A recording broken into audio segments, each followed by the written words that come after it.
Let's groove and glide. Come on now. Hands on fire, thoughts taking flight. Together we shine, words intertwine. Get funky. Journal party live. It's journaling time.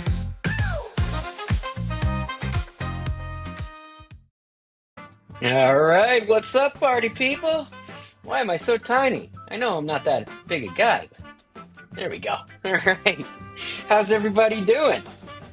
Welcome back to Journal Party Live. My name is Alex Gallner, and I will be your host for this evening. I was just taking a look here. I've got a special journal that I use just for Journal Party Live, and I'm like almost done with it. It's crazy. I mean, I guess we write a lot in this little club of ours, huh? So, all right. Well, thank you for showing up, everyone. I see all my regulars are here. That's always awesome. Is anybody new here this evening? Let me know in the chat. Say what's up. All right. Leah's in the house. Annie's here. Tasha, what's up? What's up, everybody? Cool. All right. So tonight's going to be a pretty good one. I'm pretty excited about this one. We're kind of breaking the mold a little bit. I was just thinking about thinking, and how first of all, just journaling in general is useful, is particularly with prompts for breaking you out of the ways that you normally think and process things, which is obviously very useful. But I was thinking like, well, how can we take that one step further? And so I was, I've been doing all sorts of geeking out on mental models lately. And so, for those of you not in the know, there's just some different ways to think about things. and we got 10 prompts for you this evening, 3 minutes per prompt, as we usually do here. And these prompts are really just designed to, kind of grab these mental models and distill them down into a journal prompt so that you can just really get the goodness out of it. And so a lot of you may be familiar with some of these. I know the 80-20 rule or principle, whatever you want to call it, is pretty popular. Map is not the territory. I'm sure it's something that you've heard before. So I'm sure you're no strangers to some of these, but that said, they're I think that these aren't things that are just at the ready, at the forefront of our minds in everyday waking life, to be made useful for us. And so that's what I sought to do here. So we got a tool, a program this evening called Mindset Tools, and it's basically just making use of these mental models. And so for anybody who's new in the house, welcome. Awesome to have you here. The thing that you're seeing on your screen is our guided journaling platform, Journal Party. We have it accessible on the web. You can visit that by going to app.journalparty.com, or you can also scan this QR code here if you're on your desktop, and then get our mobile app, which is available on iOS as well as Android. And on there, you'll find all sorts of really great guided journaling programs, including the ones that we typically journal through on Journal Party Live, as well as the replays. I get that question a lot. Is there going to be a replay? I can't make it, or I have to hop off. And yes, all the replays are stored inside of the app. We actually did some reshuffling inside of the app so that it was a little easier to navigate. Hopefully, I know if you guys are used to it, you're probably like, where is all my stuff? But anyway, we've got all the free stuff at the top now, and including Journal Party Live. So it's real easy to see, and you can click right into that and always access the replays. And you can even stream this directly through the app. So, all right. Well, it's almost 10 after at this point. I know I took a minute to hop on here. So let's get this party started. Go ahead. Open up that journal. We got some, like I said, we got 10 prompts for you this evening. I will read the prompts and then fade in the background, kind of keep the music going. And then at the end, we can all hang out, do our thing, talk about journaling, talk about life and whatnot. So, all right, folks, without further ado, let me get rid of this little ticker here, and we'll get this party started. Let's get rocking. All right. First prompt of the day is first principles. Write about a problem you're facing and break it down into its simplest parts. What's the core issue? And if you're new here, just start writing. Don't overthink this.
All right, your next prompt, 80-20 rule. Identify one area of your life where a small change could lead to big improvements.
The map is not the territory. Reflect on a situation where your expectations didn't match reality.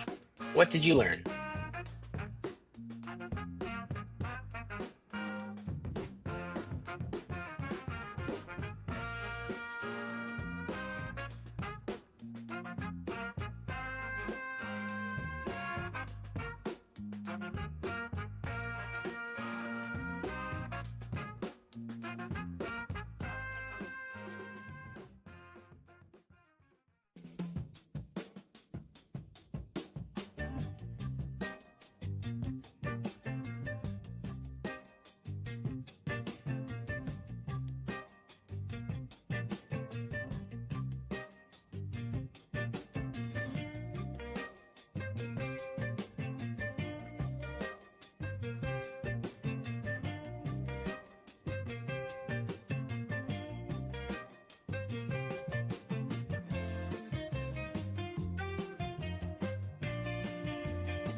Opportunity costs. What's one thing you're saying yes to that might be holding you back from a better opportunity?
Feedback loops. Think of an area where you're stuck in a cycle, positive or negative. How could you change it or enhance it?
Next one is inversion thinking.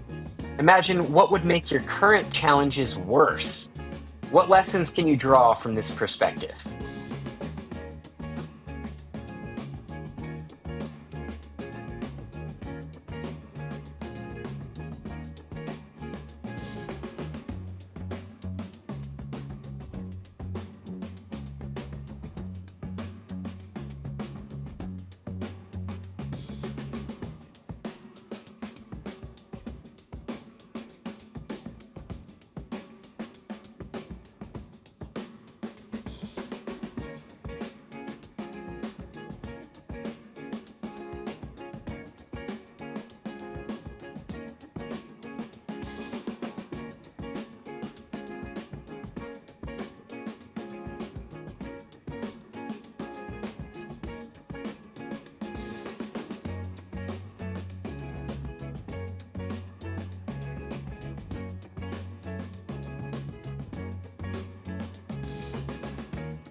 All right, next one, a circle of competence.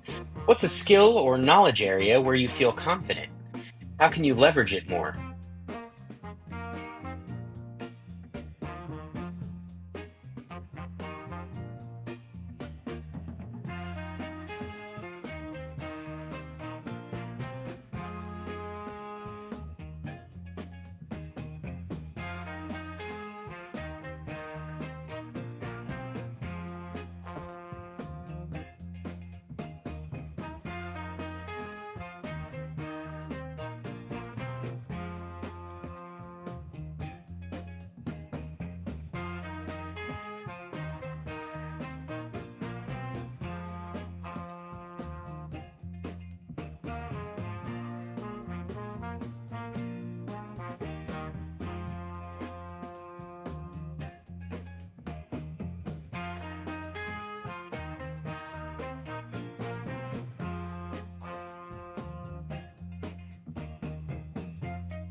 All right, moving through it.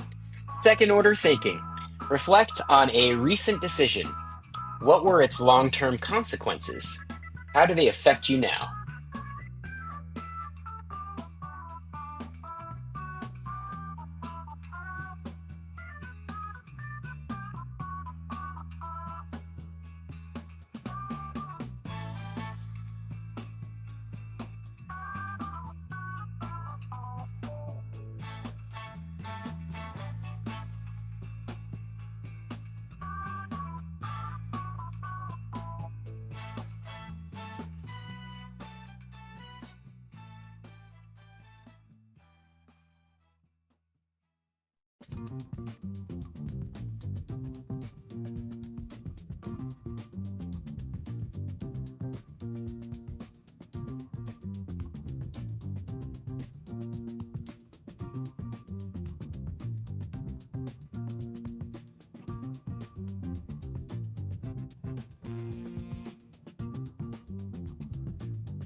Next one is probabilistic thinking.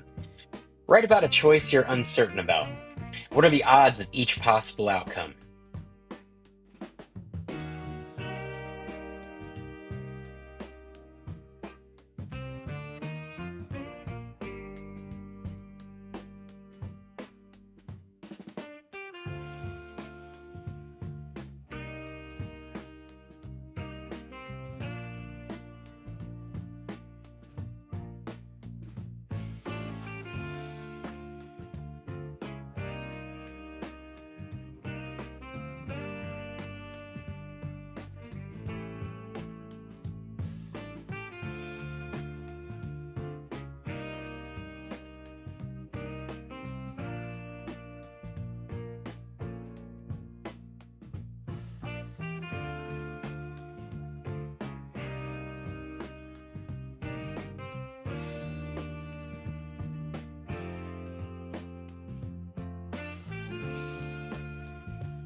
The most useful model.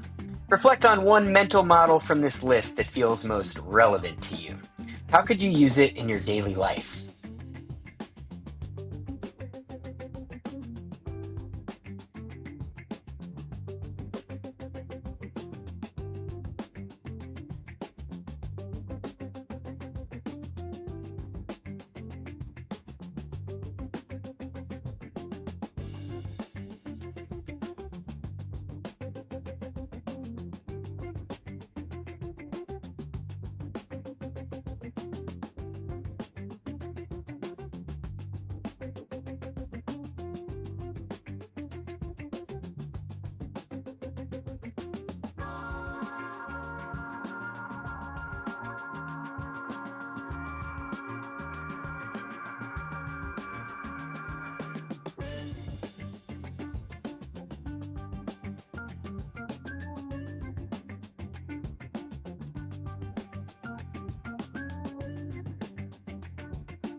Woo! All right. How'd everybody do? That one was a lot of fun for me. I think one of my favorite things when I'm journaling is like when I end up calling myself out on my own BS, which is often. But these were really useful for that because, I mean, I I get my hands in a lot of different things. With Journal Party, there's so many different things that I try to take on. I bite off more than I can chew all the time, and um, I think I found the 80/20 principle to be probably the most probably the most useful for me, just because I think it holds up so well. And for those of you who aren't super familiar with the 80/20 principle, also known as Pareto's law, I believe, is just that basically 20% of your inputs will be responsible for 80% of the output. So, give you an example, just in real world. On Journal Party, we have this really awesome shop, and we sell all sorts of journaling stuff. And I wasn't sure what people were gonna like when I first started stocking up the store, and so I bought a ton of stuff. I spent thousands of dollars on different journaling supplies, pens, notebooks, you name it. And really, I just wanted to see what would sell. And I probably could have done a little more market research and actually asked you all what you would have liked. But that said, we've been selling stuff for a little while now, and it's abundantly clear that about 20% of the products in the store drive about 80% of the revenue, which is a really a powerful metric, right? And it had me thinking. I'm like, well, why? So why am I spending thousands of dollars on the other 80% that only do 20% of the sales? And obviously, it's good to have like a lot of different things to offer and all that, but really, I want to focus on packing a bigger punch and really serving up the goods. So that's something I got to think about.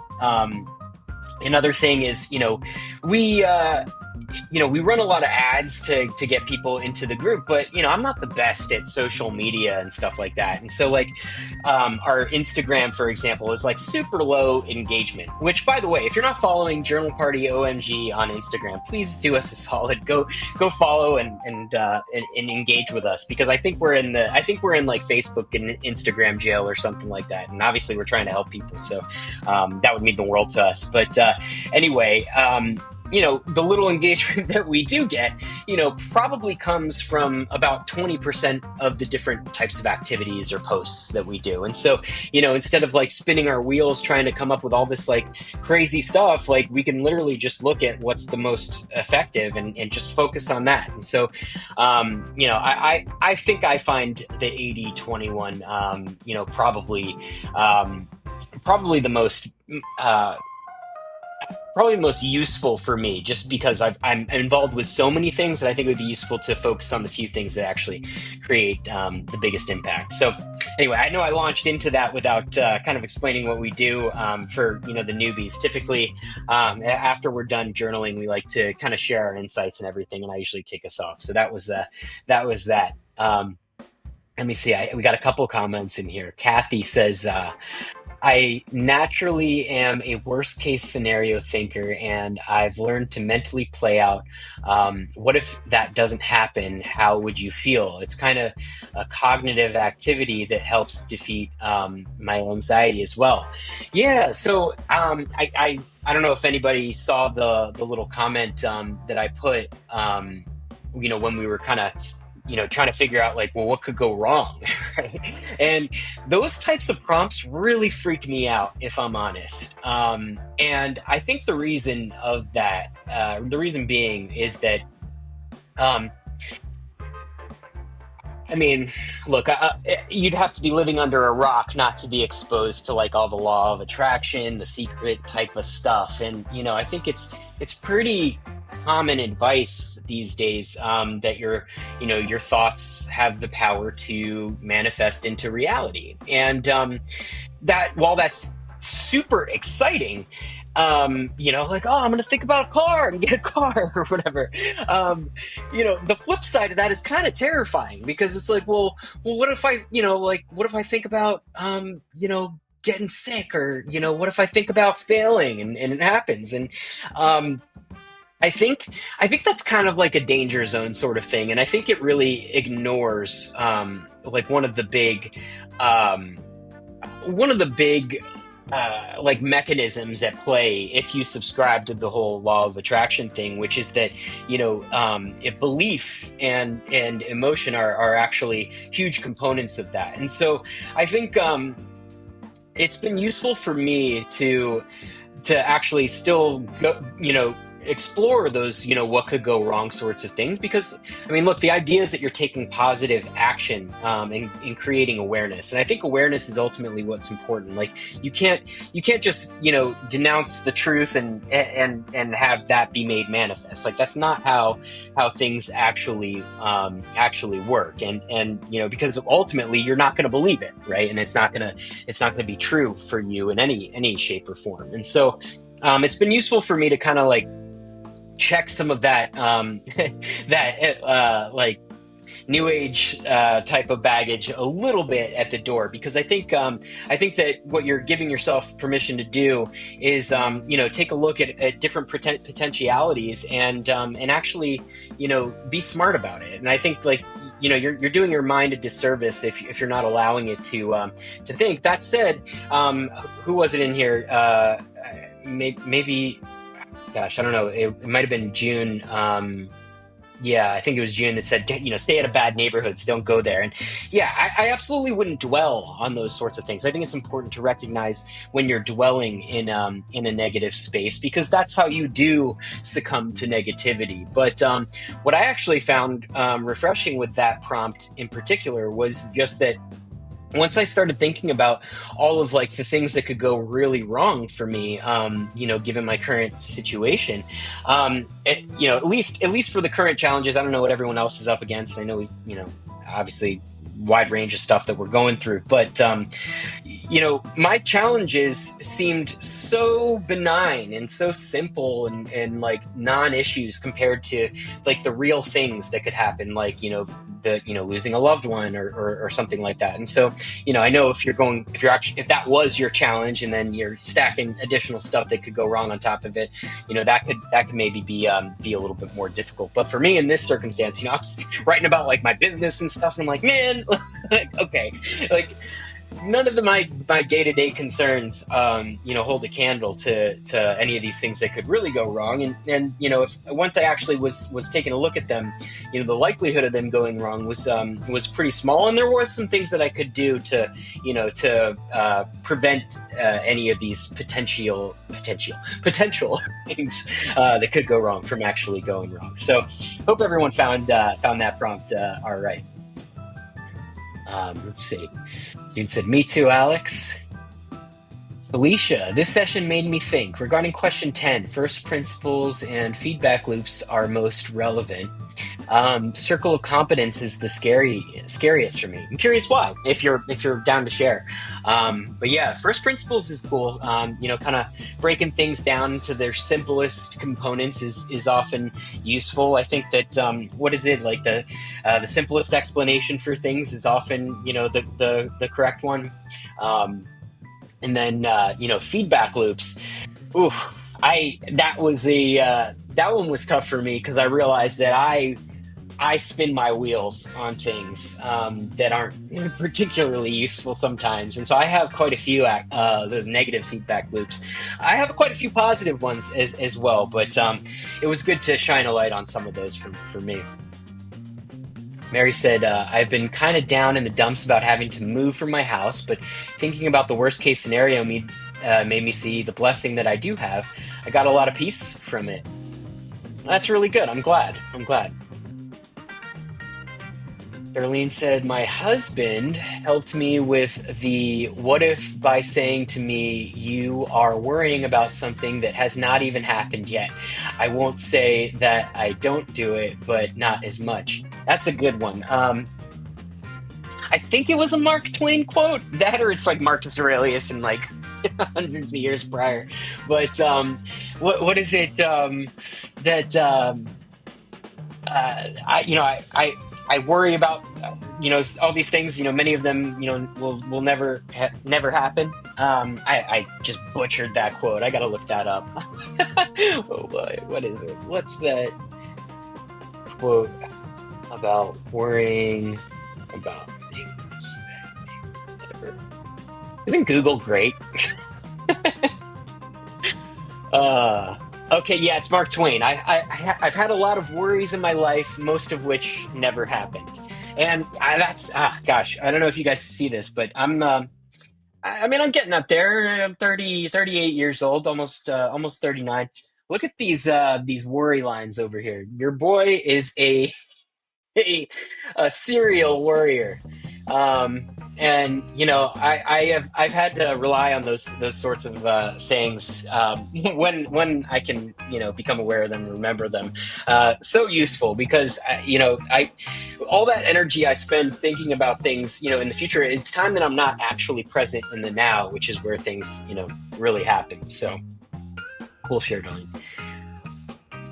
Annie says, sometimes I make a decision to go forward and the universe throws me a curveball early on and I have to interpret if I'm supposed to pivot or keep going. Yeah, I think that's a pretty common experience. At least I share that experience. And I know I talk about this a lot, which is, especially in creative endeavors or, just like personal ambitions. It's really easy to have like a really good idea and then get all this momentum and energy and get really excited about it. And then no matter what it is, once you start doing it, you're going to get thrown a curveball. And I think that that's where you really just have to ask yourself, it's good to question whether or not you should have done what you did and whether or not you're really into it. I mean, I can't count how many weird business ideas I've cooked up, and then like after I started doing it, like you come across some information that totally kills that idea for you. But I'm glad that hasn't been the case with Journal Party, and Lord knows it's had its share of curveballs, but.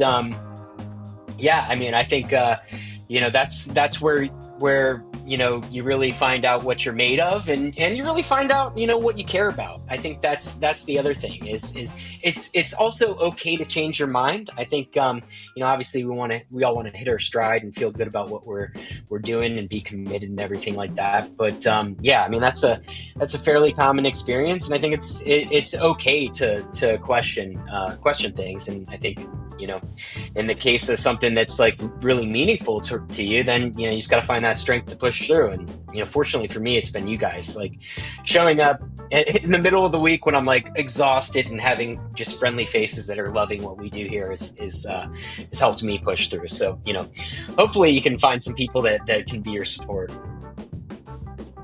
Deidre says, Mary Kay, you are entitled to your feelings. I hope the change will be super positive for you. Find that one thing daily. Awesome. Love the communal support.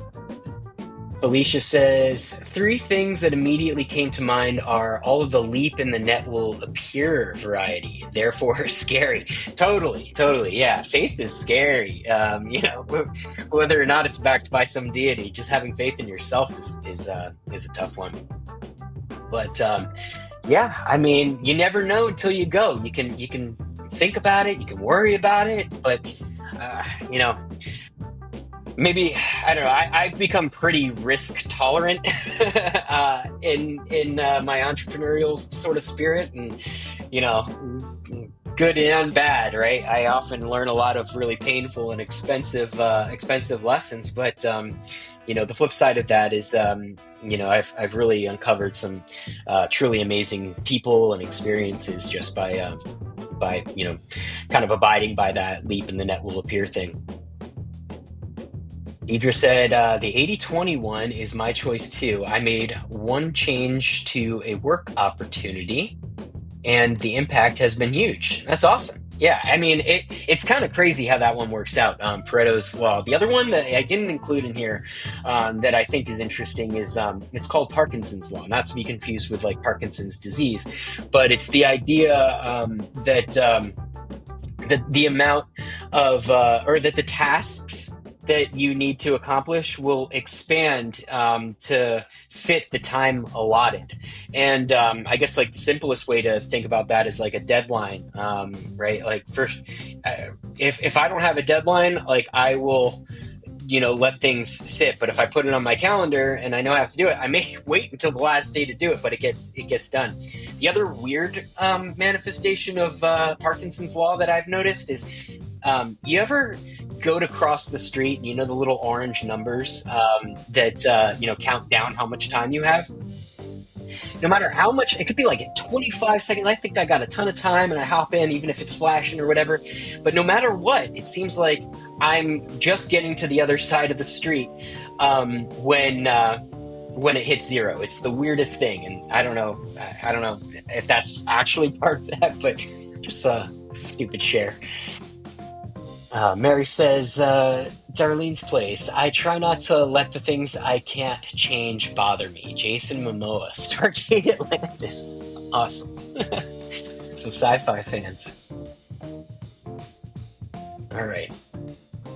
Let's see. Tasha said, I'll be honest, my expectations were so off when I went into teaching in 2021. After being a teacher assistant under a wonderful lead teacher, I didn't know I'd be a teacher parent to some students. My challenging, but I do love being a teacher. Yeah, so that's interesting. I mean, I've never really even considered that. But yeah, I mean, I, I do notice that role kind of getting muddied a little bit. Just in my own experience from what I remember, and just from other experiences I've heard of, and other people that I know. And I mean, look, thank you for being a teacher. That's like, man, we need to pay teachers more. Like, I don't, there's so much talk today about like economics, which is, fundamentally like supply and demand. And we're all like, oh, like our education is failing. And like somehow the answer has been to try to like strip that down. And like, it seems to me like the obvious solution would be to make just the prospect of being a teacher like as equal to being a doctor, right? Like, I know and it's crazy because I think people like, and that's the problem probably, is people just consider a lot of people probably consider teachers like just free daycare. And yeah, it's awesome to probably give your kids to somebody who's gonna make sure they don't hurt themselves and teach them stuff. But like, it's so much more important than that. And I feel like if it like it if they weren't just if they were just paid a little more, people would want to do it. Like, I mean, personally, like, this sucks to say, but like, I would love to be a teacher, but I couldn't afford it. And so I don't know, yeah, it's me soapboxing over here, so I'll chill out on that. But yeah, anyway, thanks for being a teacher. That's really cool. Mary said, thank you, Deidre. I appreciate the support. Yeah, I mean, gosh, you guys are all so supportive and loving. This is like the coolest thing every week, just to see everybody being good humans to each other. Really, really solid. So anyway, it's getting down to it here. We got 2 minutes left before the hour. I want to raffle off one of these Journal Party self-discovery decks. I have been eagerly awaiting the arrival of these at our fulfillment warehouse, and you probably see me posting them on Instagram. Maybe not, because like I said, we have just garbage engagement. But anyway, we got there. It's packed with all of these, and if you'll notice, they all have got a really great journal prompt on them. And so, if you ever want the analog Journal Party experience, we've got the Journal Party self-discovery deck is now available for sale at journalparty.com. And it's awesome. You can have your own journal parties. That's what I'm thinking about doing. I used to do journal party lives in person. Journaling at the park is what I called it, because I live across the street from Echo Park. And we get the local Los Angeles people. And, we would all just kind of hang out and journal together. But I think it would be really cool to like pick a card and then have everybody in the group do it. Maybe I got a little analog timer here, so I'm gonna do something like that. But anyway, all right, I know you guys are probably getting tired, probably getting excited to either eat dinner on the West Coast or go to bed. So let's see, let's get the raffle going, and let's get somebody a brand spanking new Journal Party deck. I lost my lights. There we go. Okay, ready? Who's gonna win the raffle? All right, here goes. Tasha Robinson, you still in the house? Tasha still here? I think I need to make a new rule. Like, you have to be here to win it, because it's hard chasing everybody down. Is Tasha still here? Oh yeah, our teacher friend. Dirt. Well, I'm glad we can reward you for your service. This is awesome. And she says, I didn't go in for the pay. Yeah, I can imagine. But still super cool of you. And you are now the winner of a. How do I get rid of the raffle? Sorry, guys. Hide. There we go. All right, cool. So yeah, you won one of these. So Tasha, you're on YouTube. If you can, I don't want to expose your address here, but either I don't know if it lets you send me like a DM on YouTube, but either find me on Instagram, Journal Party OMG, and let me know where to send these, or you can email us, or email me rather, alex@journalparty.com, and just let me know where you want me to send your brand spanking new Journal Party Self Discovery deck, and we'll get that shipped off to you. Awesome. All right, got a couple comments. Annie's wanting to order one. Cool. All right, come on here. It's the best decision I could have made. Awesome.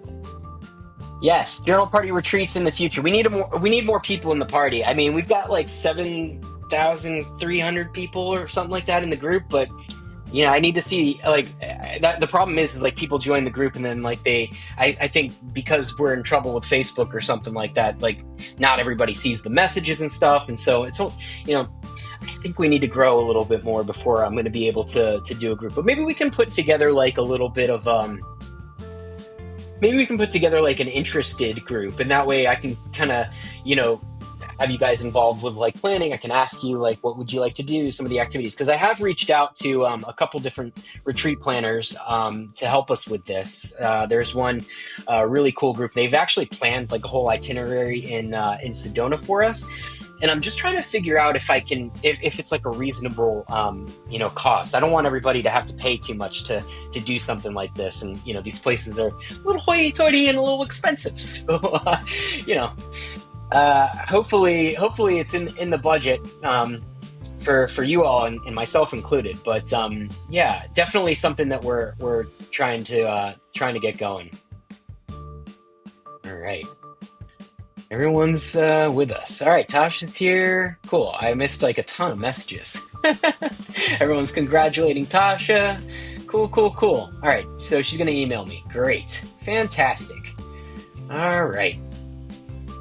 Sweet, yeah. Oh, yeah. I guess we could do like a Zoom retreat, like a virtual retreat. That would be pretty cool. Yeah. Let me think on that. And obviously, if anybody has ideas, shoot them my way. Like this is, that I've done a lot of like, obviously I've done like a lot of like online tech type of business, product development and stuff like that. But the retreat space is not like I've never done it before. So if anyone's ever gone to them and you have things that you did at the retreats that you really liked that you want to share, man, the music just got really loud all of a sudden, at least in my ears. All right, let me fade this down. Cool. All right, everybody. I think it's time to get off of here. I'm a little wired and tired, same time. But this was a fun one. Thank you so much for being a part of this little club of ours. Tasha, I can't wait to figure out where to send this and get your feedback on the self-discovery deck. And of course, they're available in the store if you want to support what we do here. So everyone, check it out. Let's see. We got Thanksgiving coming up. I kind of jumped the gun on the Thanksgiving episode of the Journal Party podcast. So that's this week's episode. If you want to do some Thanksgiving journaling, cue that one up. And yeah, other than that, everyone, I really appreciate y'all. I hope you have a wonderful evening, rest of your week. And as always, party on.